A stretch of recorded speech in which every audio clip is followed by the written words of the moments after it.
नमस्कार मैत्रिणींनो, काल मला मार्केटमध्ये हे सिंगाडे दिसलेले आहे आणि हे कच्चे आहेत. तर या सिंगाड्याची मी तुम्हाला कच्च्या सिंगाड्याची भाजी मी तुम्हाला दाखवणार आहे. ही फार पौष्टिक असते खाण्यासाठी. याच्यामध्ये भरपूर प्रमाणात कॅल्शियम आपल्याला मिळतं. हे बघा किती दुधाळ आहे, तुम्ही बघू शकता. हे न उकळलेले शिंगाडे आहेत.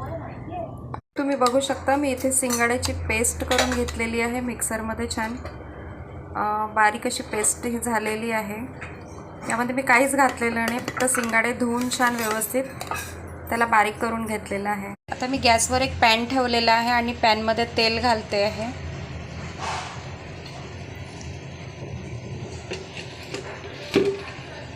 गरम झालेला आहे आणि यामध्ये मी आता थोडीशी मोहरी घालणार आहे, थोडंसं जिरं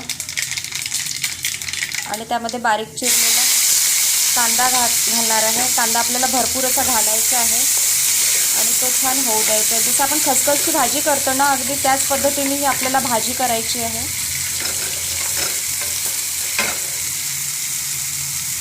कांदा आता छान तेलावर परतून झालेला आहे आणि यामध्ये आपल्याला थोडीशी हळद घालायची आहे,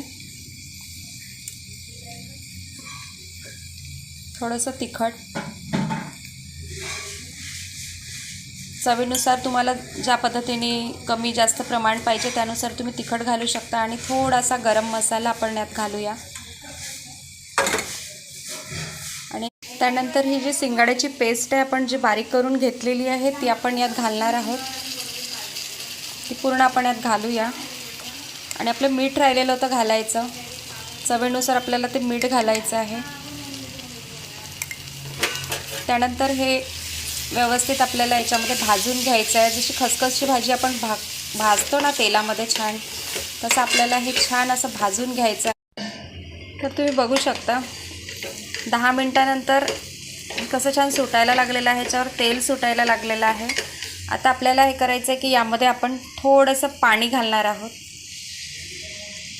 तर मी पॉटमध्येच ज्या पॉटमध्ये बारीक केलं ना त्या पॉटमध्येच थोडंसं पाणी घातलं आणि ते पाणी आता या भाजीमध्ये थोडी शिजण्यासाठी घालते आहे.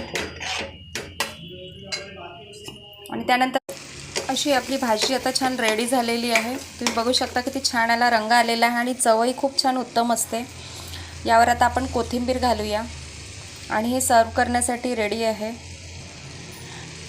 तर मैत्रिणींनो, तुम्ही ही भाजी नक्की ट्राय करा. कशी वाटली मला नक्की सांगा, तुमचा अभिप्राय कळवा आणि माझ्या चॅनलला सबस्क्राईब लाईक जरूर करा. तुमचे कमेंट्स नक्की पाठवा. थँक्यू.